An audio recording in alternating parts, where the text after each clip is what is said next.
Saktong 100 kilos ang pinaletsyon ng aming customer at yan po ay para sa binyag ng kanilang anak. Habang nagpe-prepare na kami sa pagsasalang ay sinisigurado muna namin yan na maganda din yung kapit ng aming mga lechon baboy. At yan po ay sinisigurado din namin yung mga nilalagay namin na dahon ng buri sa aming lechon baboy sa labas at saka sa loob ng mga panglak. Lalo na po at malalaking po yung mga palaging niluluto namin. At eto po sa pagsalang pa lang makikita na po na hindi na po siya umaalog or kaya lumilihis, no, maganda yung kapit ng lechon. At habang kakasalang pa lang yan, ina-adjust na po yung tamang dami or dapat na mapantay din namin yung lagay ng mga uling. Kabilaan po yan kaya para mas masigurado namin na pantay din yung pagluto ng aming mga lechon.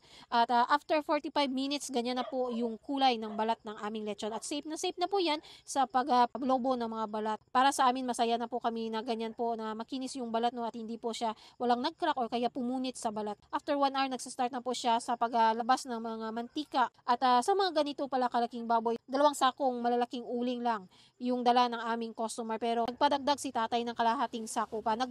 Depende po kasi yan sa mga breed din ng mga baboy. May mga manipis at saka yung may mga magagandang klase, yung mga makarne. Kaya nagdagdag kami ng kalahating sako sa pagluluto para masigurado namin na maluluto ito ng maayos. At sa mga ganito kalaking baboy pala, yung binayaran ng aming customer, 3,200 pesos. At yan po ay para po yan sa libo, ingredients at saka additional charge sa pagbunles. Yung pagluluto namin dito ay 3.5 hours hanggang 3 hours and 45 minutes. Yan po ay nag-a-adjust po kami ng oras dahil po ito ay boneless. At saka depende din po yan sa mga uling na ginagamit. Dinadagdagan po namin yung oras kapag hindi din maganda yung klase ng mga uling